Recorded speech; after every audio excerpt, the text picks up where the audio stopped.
আসসালামু আলাইকুম। তো আজকে রেসিপি তিলের বড়া। তো এবার আমি ভালো করে ধুয়ে পরিষ্কার করে তিলগুলা নিছি। এখানে আমি হাফ কেজি তিল নিছি। এবার আপনাদের ইচ্ছে হলে শিলপাটায় বাটতে পারেন, কিন্তু না, আজকে আমি ব্লেন্ডারে ব্লেন্ড করব।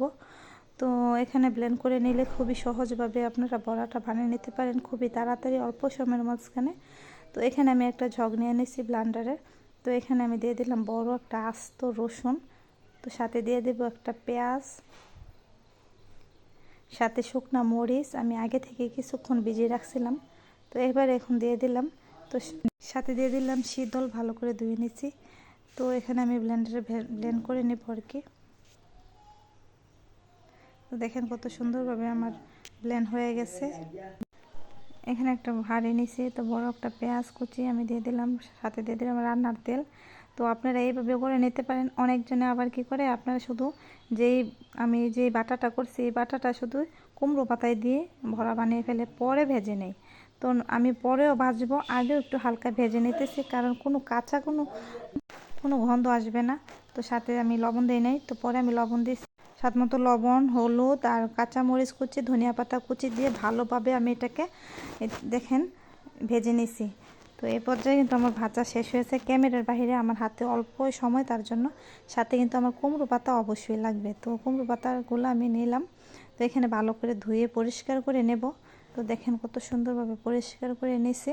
তো সাথে একটু হালকা লবণের ছিটা দিছি পাতায় আর কি। তো এবার আমি যেই ইয়েটা করে রাখছিলাম, এবার এখানে দিয়ে দিলাম। আর পাতার ভিতরে কিভাবে দিয়ে আমি মুড়াইতেছি দেখেন, ঠিক একটা বড়ার মতো হবে। আপনাদের ইচ্ছা মতো শেপটা নিতে পারেন। তো আমি সবসময় এরকমভাবেই বানাই। আগে আমার শাশুড়ি আম্মাজান বানাইতো, কিন্তু এখন খুবই অসুস্থ আছে আর কি, সবাই দোয়া করবেন। তো তো আমরাও সাথে সাথে শিখে নিছি। এই দেখেন কত সুন্দর করে। আমিও কিন্তু বানাই অনেক বছর ধরে, অনেক ভালো লাগে খেতে।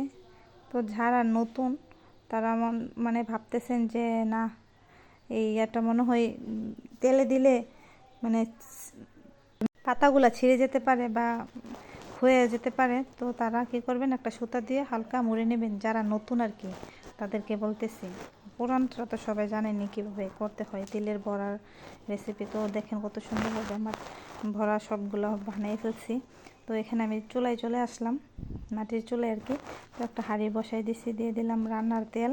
তো এবার হালকা আছে আমি অন্যদিকে আঁচটা দেখেন কত ভারী দিয়ে রাখছি ওইদিকে, আর এদিকে আমার কোনো মানে মিডিয়াম আঁচ আছে আর কি।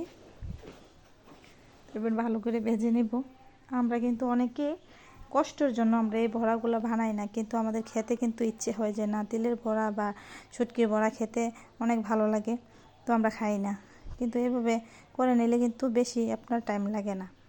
দেখেন কত সুন্দরভাবে আমি এই বড়াগুলো ভেজে নিছি। তো অবশ্যই যদি, আশা করি সবার কাছে ভালো লাগবে। যদি ভালো লেগে থাকে অবশ্যই একটা লাইক দিবেন, আর সাবস্ক্রাইব করবেন, আর কমেন্টে আপনার মতামত জানাবেন। কিছু আমি বক্সও রেখে দিছি। তো এখানে দেখেন আমরা নিচ্ছি, আমরা সবাই খাবো। তো অবশ্যই ভালো থাকবেন, সবাই সুস্থ থাকবেন। আল্লাহ হাফেজ।